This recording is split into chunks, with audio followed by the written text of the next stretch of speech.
Bon après-midi à toutes. Je suis Sœur Chaban et je suis la directrice du programme pour les troubles cognitifs ici à Diana Trust. Et je vous souhaite la bienvenue à ce webinaire de cet après-midi, en fait, qui s'intitule Je suis venu pour que vous ayez la vie et que vous l'ayez en abondance de l'évangile de Jean. Et aujourd'hui, on va avoir un webinaire, une rencontre de réflexion et non pas en fait une rencontre technique. On va commencer, on va entrer dans un moment, dans une période de réflexion et de prière, comment vivre la vie de manière pleine à toute étape de la vie et notamment lorsqu'on vieillit. Et je vais parler lentement, je vais essayer de vous guider dans la réflexion, dans cette prière et c'est vraiment un grand privilège, un plaisir d'être avec vous cet après-midi.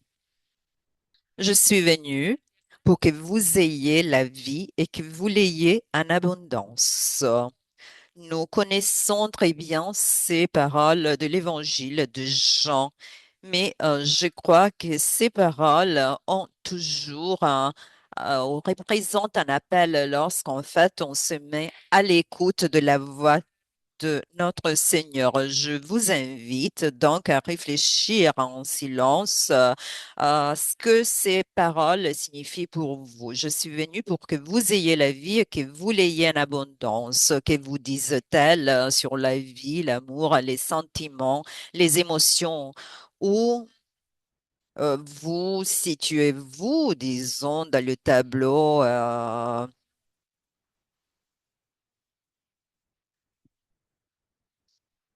et où est-ce que vous pouvez-vous en fait placer dans cette image, sentant le vent, tandis que vous vous promenez doucement dans le bois, sentant le craquement des feuilles sur sous vos pieds, écoutant le chant des oiseaux ou sentant l'eau clapoter sur vos pieds pendant que vous buvez profondément dans le creux de votre main. Pourquoi avez-vous choisi de vous asseoir près de ce lac maintenant? Quel souvenir d'enfance ou de vacances cette image évoque-t-elle pour vous? Quel âge aviez-vous et qui était avec vous? Dans cette image, l'eau est-elle courante ou stagnante? Et comment cela reflète-t-il votre esprit aujourd'hui?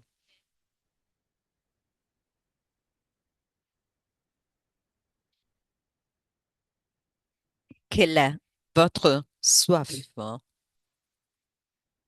Êtes-vous capable de répondre à l'invitation de Jésus à entrer toujours plus profondément dans la plénitude de la vie?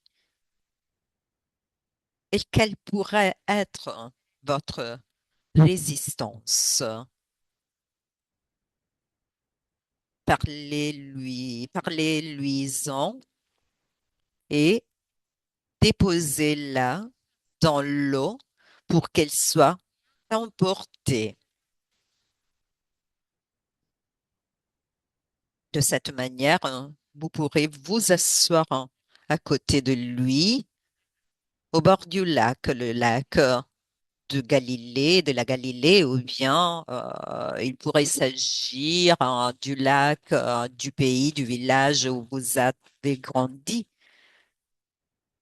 Je suis venue pour que vous ayez la vie et que vous l'ayez en abondance. Je suis un pèlerin, seul, mais non seul, cheminant toujours, cheminant le long des sentiers. Je chemine lentement, j'écoute, je m'arrête, je me repose, parce qu'il y a de nombreux carrefours, de nombreux sentiers, de nombreux points d'eau.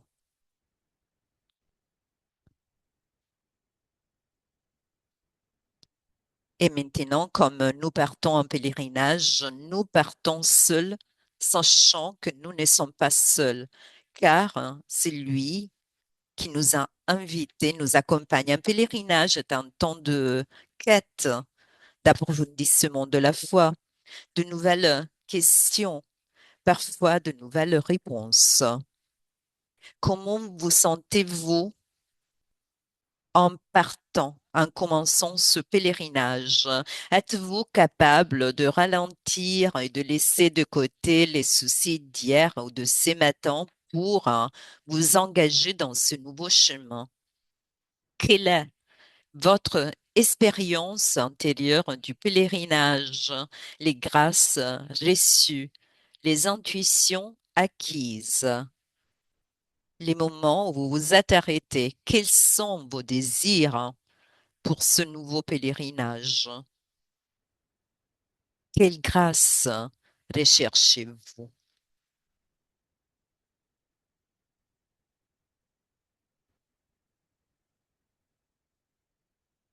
Fatigué de mon voyage, je m'arrête maintenant à côté du puits de Sichar. Et je me rappelle que Dieu aussi, Jésus, s'est assis au jus. Donc, je m'arrête. J'ai les yeux pleins d'amour. C'est qui permet à Dieu de voir ma nostalgie et je permets à mon âme de sécher, de boire librement de cette eau vive pour apaiser les aspirations en moi, pour arroser le désert aride en moi, pour réfléchir mon esprit intérieur.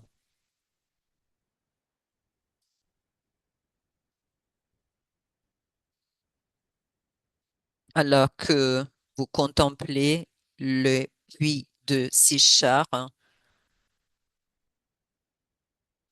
quelle image vous vient à l'esprit? Une eau fraîche et purifiante qui renouvelle votre esprit, une rencontre avec le sang qui vous rappelle son alliance d'amour avec vous, ou entendez-vous le grondement des tensions politiques tout autour?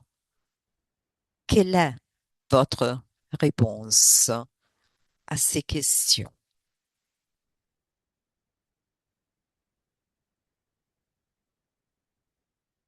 Attendez-vous une bénédiction de Jésus aujourd'hui quand il vous demande comment vas-tu? Quelle est votre réponse?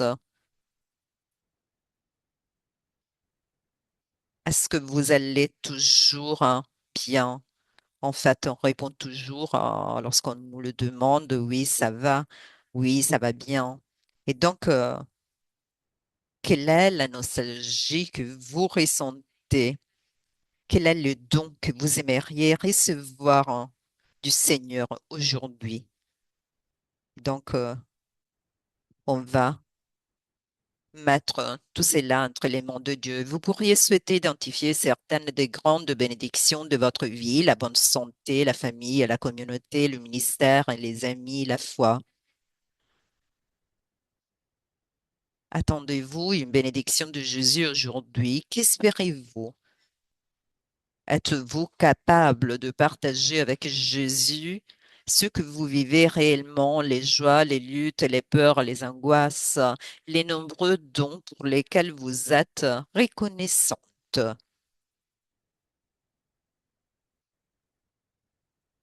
Notre Seigneur est un Seigneur d'amour infini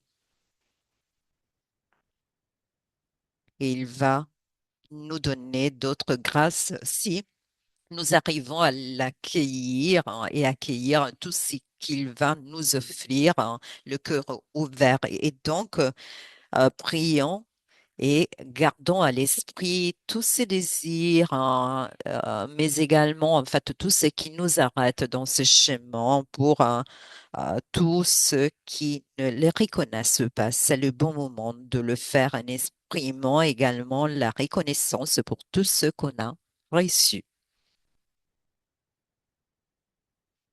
Le regret. Nos pensées, nos émotions, nos attitudes sont des déterminants clés de la façon dont nous vieillissons. Elles peuvent menacer la qualité du temps que nous apportons au présent. Pourquoi avons-nous fait ceci, pas fait cela, manqué de faire autre chose? La lumière de notre âme commence à s'estomper.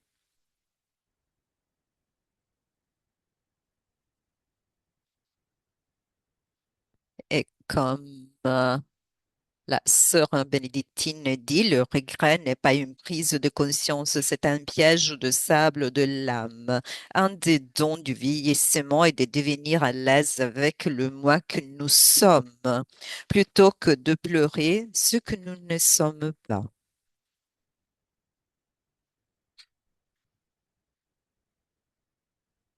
Rappelons que tous les hommes, comme on retrouve dans le livre de la Genèse, ont été créés à l'image, à la ressemblance imago Dei des dieux, ce qui confirme notre identité comme les enfants de Dieu. Vous êtes des personnes d'une dignité profonde. Vous êtes les filles aimées du Seigneur et rien de ce qui se passe dans votre vie peut vous quitter cet amour. Cependant, on peut définir de manière claire nos regrets pour qu'ils ne s'accrochent pas à notre âme, ce qui n'est pas utile. Les regrets nous quittent l'énergie dans notre réflexion. Nous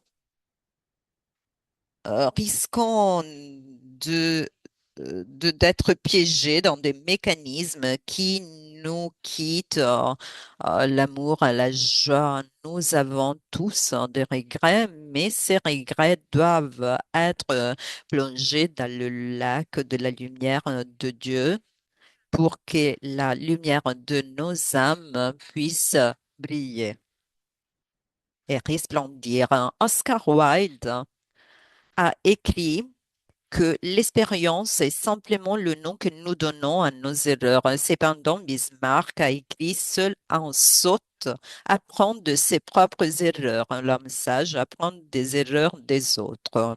Notre désir est de nous sentir bien dans notre peau, en paix avec ce que nous sommes maintenant, pour que la grâce de Dieu nous permette de grandir vers les personnes que Dieu souhaite que nous devenions.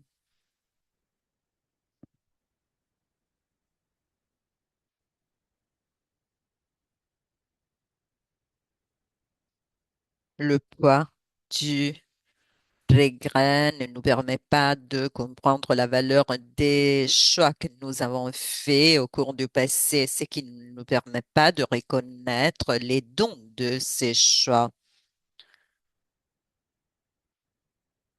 Donc, il arrive souvent d'avoir un résultat positif de ce qui nous semblait être négatif. Les seules erreurs, ce sont celles desquelles on n'apprend pas. Et comme notre papillon qui évolue et qui se transforme en une créature merveilleuse. Nous aussi, nous suivons ce parcours. Vous pouvez remarquer sa beauté, les couleurs, et c'est de cette manière que notre âme apparaît et est vue par Dieu. Dieu nous aime profondément. Il nous appelle continuellement à la plénitude et à l'abondance de la vie. Si un papillon entre dans notre chambre, l'énergie et le bien-être de cette chambre augmentent. Si un papillon se pose sur notre épaule, nous allons nous sentir mieux. Mais si nous ne laissons pas le papillon se poser ou bien on la touche sans faire attention, on peut risquer de la tuer. C'est la même chose qui peut se passer avec les autres. Dieu est toujours présent dans nos vies. Chaque saison de la vie est plein de son esprit. Et donc, nous pouvons être en connexion avec son esprit jusqu'au bout de notre recherche. À l'écran, vous pouvez avoir un couple qui sont ensemble, en fait, deux personnes qui sont ensemble, ils se tiennent de la main et les mots ne sont pas nécessaires, ils restent en silence parce qu'ils sont à l'aise dans leur identité, dans la présence mutuelle. Et pendant l'année jubilaire de l'espérance, le pape a dit que les personnes âgées sont les premiers témoins d'espérance. Voilà pourquoi chaque étape de la vie est une saison de grâce, non seulement lorsqu'on a des personnes âgées, mais chaque jour nous permet d'entrer de manière pleine dans un moment de bénédiction. Le Dalai Lama a écrit que l'amour et la compassion sont des nécessités, non des luxes. Sans eux, l'humanité ne peut survivre. Il s'agit à la fois de l'amour et de la compassion que les autres vous offrent et du visage compatissant que vous adoptez envers vous-même. Plongé dans cette conviction, vous êtes davantage capable d'embrasser la vie et de la vivre pleinement. Et maintenant, je vous invite à réfléchir à ce qui pourrait apporter plus de paix, plus de couleurs dans votre vie en ce moment. Cette fille a des plumes sur son chapeau, elle est très colorée. Et donc, quelle dimension de notre vie pourrait être vécue avec une couleur plus foncée? Qu'est-ce que je pourrais faire pour répondre à l'appel de Dieu? Y a-t-il quelque chose dans notre cœur qui nous dit qu'on pourrait améliorer notre situation? Je ne sais pas, revenir à des vieilles amitiés ou bien écrire une lettre à quelqu'un ou bien soigner notre santé spirituelle, émotionnelle, spirituelle ou encore embrasser, commencer un nouvel hobby ou bien prier davantage, être davantage. Et donc, c'est là, en fait, est un appel au lieu d'être appelé à démontrer mon efficacité. Savoir comment utiliser le temps à notre disposition est essentiel afin de pouvoir le combler de joie pour nous et pour les autres. Un temps où les personnes représentent sont une priorité et puis les circonstances les plus complexes. On pourrait voir en fait une image du Venezuela d'il y a une semaine ou il y a 2 semaines après le tremblement de terre. On peut voir une petite fille et puis une personne qui aide un secoureur. Et malgré cela, la joie est toujours présente. La petite fille n'a pas de chaussures. Cet homme est en train de l'aider. Elle a en fait des ongles à vernis, elle a des bracelets et puis en fait les alentours sont difficiles. Et cependant, ni elle ni l'homme qui pourrait être son père ne semblent remarquer les circonstances difficiles car ils sont pleinement présents l'un à l'autre. Et je le répète, ils sont pleinement présents l'un à l'autre. Et c'est là la source de leur joie, de leur contentement. Quelle présence silencieuse vous emplit d'un sentiment de réconfort et d'espérance et de paix, avec qui on peut s'asseoir en silence, y compris dans les circonstances, les situations les plus difficiles, lorsque les paroles ne sont pas nécessaires lorsque, indépendamment de ce qui se passe, il y a cette présence de soin de la personne qui est à côté de nous. Et quelles sont les personnes qu'on voudrait remercier de leur présence silencieuse dans les moments les plus difficiles de notre vie. Un fardeau, lorsqu'on aide des personnes âgées, en fait, pourrait être se sentir lié à ce qu'on a perdu. Dieu nous invite à être, à nous transformer à la personne que nous sommes appelés à être. Un monde qui est influencé par l'âge. On peut voir une dame âgée qui continue à se voir en tant que jeune fille. Et donc, quelles sont les pertes que je dois nommer afin qu'elle ne puisse plus réduire, diminuer mes joies? Est-ce que j'aurais trouvé cela dans ma congrégation ou bien dans le service de santé ou bien ailleurs? Est-ce que j'arrive à avoir le courage pour définir ces pertes, les affirmer et les laisser aller? Il est triste lorsqu'on parle avec le personne âgée et on le voit fatigué de pertes du passé. Leur douleur est très profonde. Il n'arrive pas à l'exprimer. Et cela nous arrive à tous et à toutes. Le soutien des autres, l'amour des autres peut nous aider pour qu'il y ait plus d'espace pour la vie et pour la joie. La cuirasse de Saint Patrick parle de s'élever chaque matin avec la force de Dieu pour nous guider, la puissance de Dieu pour nous soutenir, hein, la sagesse de Dieu pour nous conduire, hein, afin que dans toutes les marées changeantes de nos vies, nous puissions connaître la présence de Dieu avec nous pour qu'une beauté spirituelle plus profonde puisse naître en nous. La vie change. C'est l'essence même de la vie de changer. Le changement n'est pas le problème, c'est l'état d'esprit que nous apportons au changement qui compte. Il détermine la profondeur spirituelle que nous apportons à cette nouvelle phase de nos vies. Sommes-nous prêts et ouverts au changement?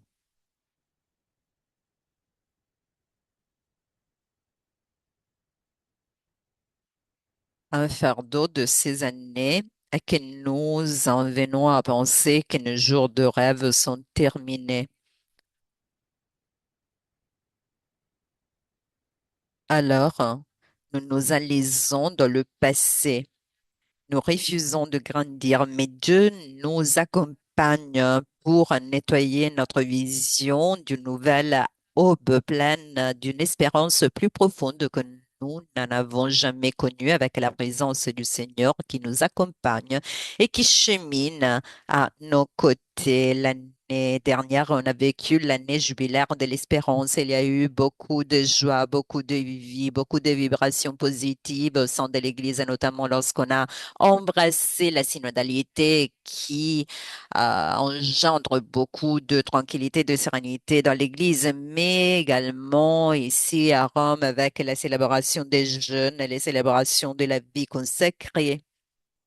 Lorsqu'il y a eu 40 000 sœurs réunies à l'intérieur, donc à l'occasion d'une seule assemblée dans la salle Jean-Paul VI. L'engagement de la vie religieuse de notre Église est essentiel et fondamental. Toutes les congrégations venant du monde entier se sont réunies. Cela est un signe parce que nous pouvons aller de l'avant vers le troisième âge. Cela a été un moment très positif, plein d'espoir. Il y a eu une présentation de la nature essentielle et de l'intégration entre le soutien et la présence des personnes âgées dans notre Église. Comment on arrive à embrasser pleinement l'évangélisation des personnes âgées, comment les aider à partager les dons, leur sagesse avec les jeunes et comment les jeunes peuvent à leur pour appuyer et soutenir l'amour des personnes âgées. Donc, une inclusion qui réunit tout le monde, qu'il s'agisse de personnes vivant dans la rue ou bien des personnes ayant des troubles mentaux, ou s'agissant d'adolescents, de jeunes mères. Donc, notre Église accueillit tout le monde en tant qu'Église de l'espérance, comme le pape François a dit et comme le pape Léon est en train d'exprimer. Il suffit de penser à son témoignage à Lampedusa le samedi dernier lorsqu'il a été présent en fait à côté des tombeaux euh, en priant pour les personnes qui sont mortes. Dans la traversée, donc dans la mer Méditerranée. Voilà l'espérance que nous souhaitons, voilà l'abondance de la vie que Dieu souhaite pour chaque homme, femme, pour chaque enfant. Dieu ne se fatigue jamais de nous pardonner. C'est nous qui nous fatiguons de rechercher sa miséricorde. La bénédiction pendant ces années a été le pouvoir de rêver et de faire ce qu'il faut pour que le monde soit conscient, même si petite ou bien limitée par le biais des voies de réflexion, de rationalité, en fait, en diffusant la conscience qu'il est parmi nous. Quels sont les nouveaux rêves qu'aurait-on euh, émerger, surgir dans notre âme le jour, la nuit? Quels sont les rêves qui appartiennent à notre passé? Quels sont les prophètes qui ont ressenti l'espérance d'un jour meilleur la nuit ou le matin? Si vous avez eu le privilège de vous asseoir à côté d'une personne qui va mourir à 2 heures du matin ou bien dans une salle d'accouchement où une jeune femme va accoucher, il est incroyable comment on peut ressentir la présence de Dieu dans ces lieux, la sagesse de la nuit, les prières de la nuit. Combien de prières sont proposées par nos communautés contemplatives aux premières lumières du matin et lorsque le soleil se lève pendant la journée tout entière. L'Eucharistie offre du soin et du confort à nos cœurs brisés. Réfléchissons maintenant à ce que nous avons vécu et lâchons prise. Laissons aller tout ce qui nous empêche d'aller de l'avant. Cette image, je vous invite à la regarder. Les contributions de tout le monde permettent de construire un monde meilleur. Nous sommes influencés par nos souvenirs. Nous sommes façonnés par des souvenirs qui affectent la façon dont nous rappelons le passé, vivons le présent et percevons l'avenir. Nous portons en nous un grand nombre de souvenirs bons et mauvais. Quels sont les souvenirs des personnes qui vous ont inspiré? Quels sont les souvenirs des lieux qui sont pour vous un sanctuaire? Y a-t-il des symboles ou des objets qui peuvent guérir un certain souvenir pour vous? Y a-t-il un discours que vous avez écouté? Y a-t-il un souvenir? Y a-t-il un rêve? Y a-t-il une personne?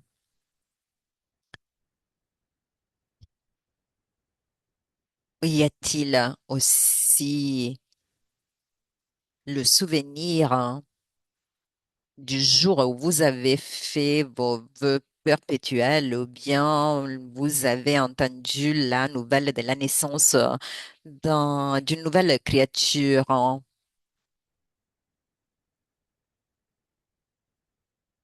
Comment aimeriez-vous que l'on se souvienne de vous?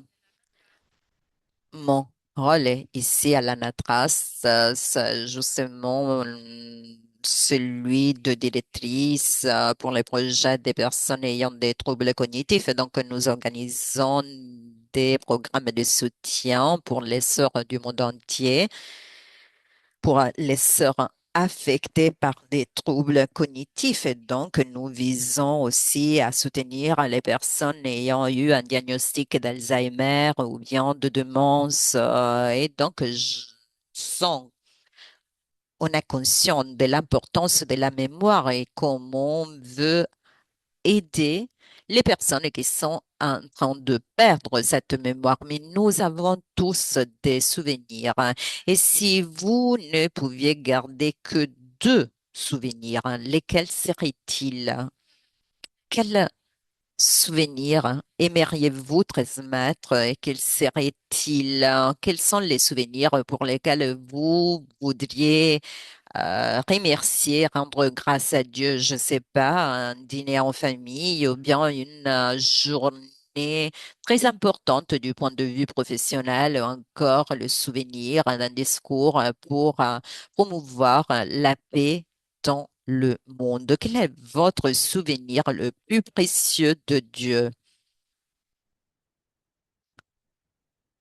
Là, si l'on veut penser à un petit enfant à côté de nous, à l'avenir, hein, qu'est-ce qu'on voudrait lui raconter du jour où nous avons rencontré Dieu? Si l'on pense à une personne qui va mourir et nous sommes en train d'écouter ses paroles, qu'est-ce qu'on voudrait transmettre à cette personne? Mais il peut arriver également l'inverse, et donc les valeurs, les mots que nous prononçons ont vraiment une très grande importance. Ces années, donc,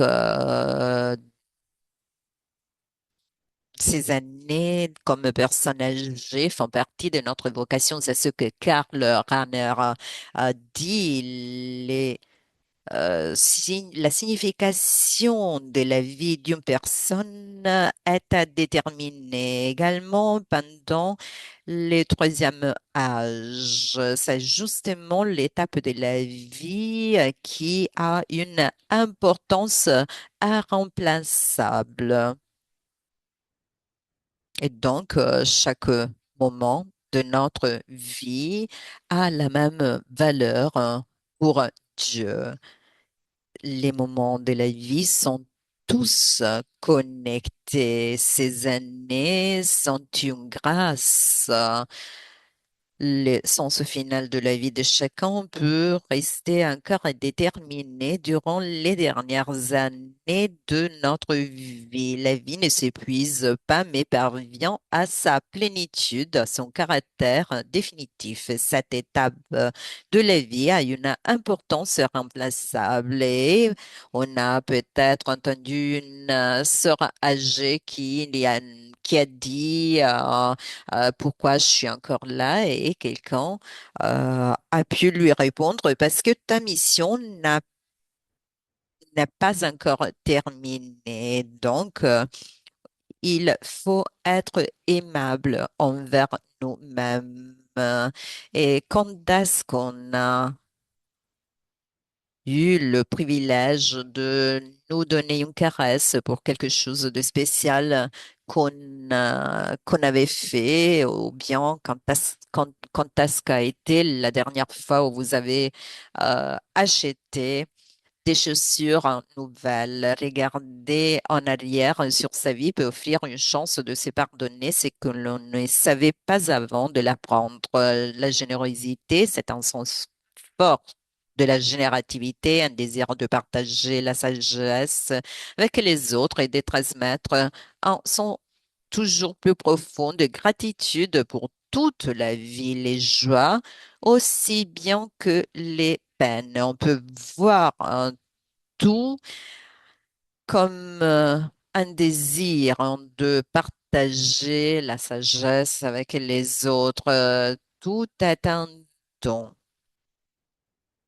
Et aujourd'hui, nous parlons beaucoup de garder vivant le charisme. Notre mission en 2022, le pape François, dans son message en s'adressant aux participants d'une conférence qui s'intitulait Charisme et créativité, qu'il existe 4 C essentiels pour aider à maintenir et garder vivante la mission, à savoir la culture, le charisme, la créativité, la connexion, la culture, hein, la culture de votre appartenance, le charisme de votre congrégation, votre propre créativité et expérience, les liens avec d'autres découvertes sur la révolution de la longévité et son influence sur les congrégations religieuses.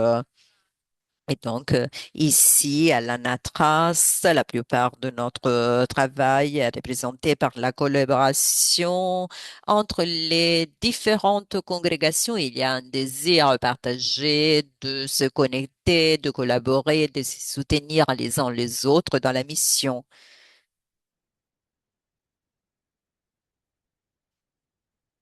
Et pouvoir se soutenir les uns les autres, notamment dans le futur du soin pour les personnes âgées. Le pape François a rappelé l'importance de repenser au charisme afin de les reconstituer à la lumière du contexte socio-culturel actuel.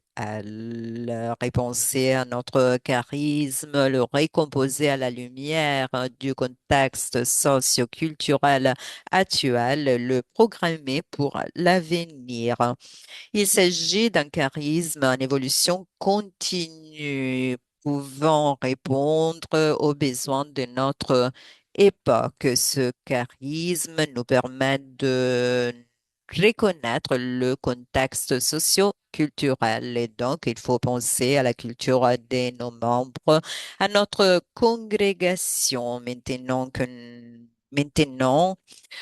où on assiste de plus en plus à une interculturalité accrue.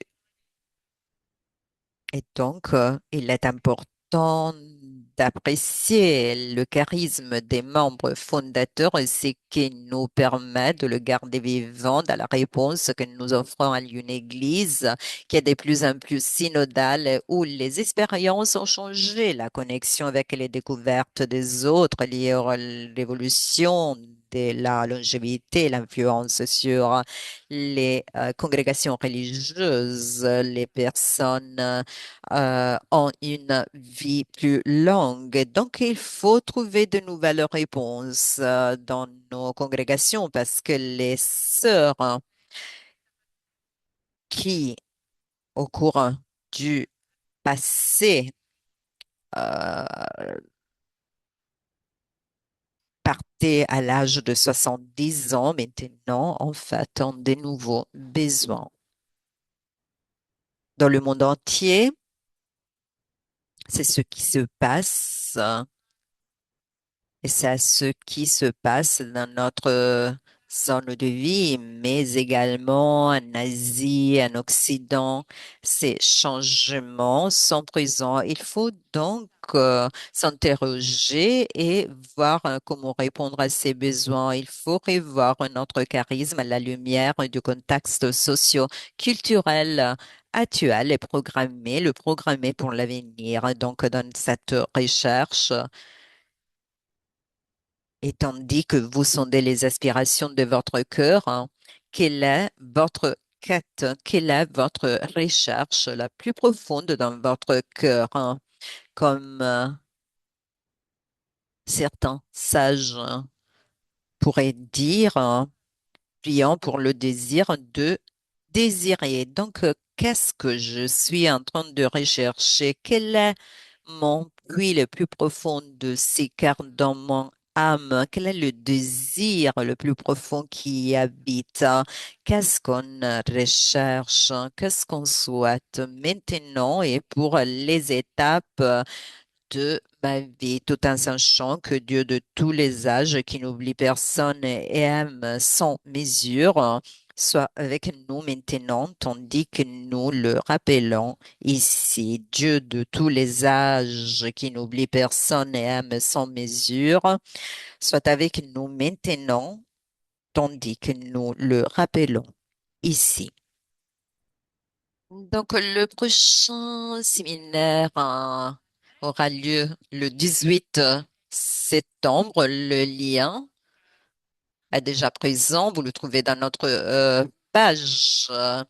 Il y aura Alison Walsh, c'est une thérapeute, et on abordera un sujet très important pour tout le monde et notamment pour les sœurs âgées, c'est-à-dire à la prévention des chutes dans le troisième âge. Donc, la prévention des chutes chez les personnes âgées. Donc, on vous invite de transmettre cette nouvelle dans vos communautés parce que les chutes, on le sait bien, constituent les risques principaux parce qu'il va y avoir, il y a plein de conséquences associées aux chutes. Donc, j'espère que vous pourrez vous enregistrer, être avec nous. Et puis, tout au long de l'année, il y aura d'autres séminaires. Je tiens à remercier mon équipe ici à l'Anna Trust, Myriam, Jalouka. Je vous remercie de votre soutien et merci mes sœurs et mes chers amis d'avoir été avec nous cet après-midi.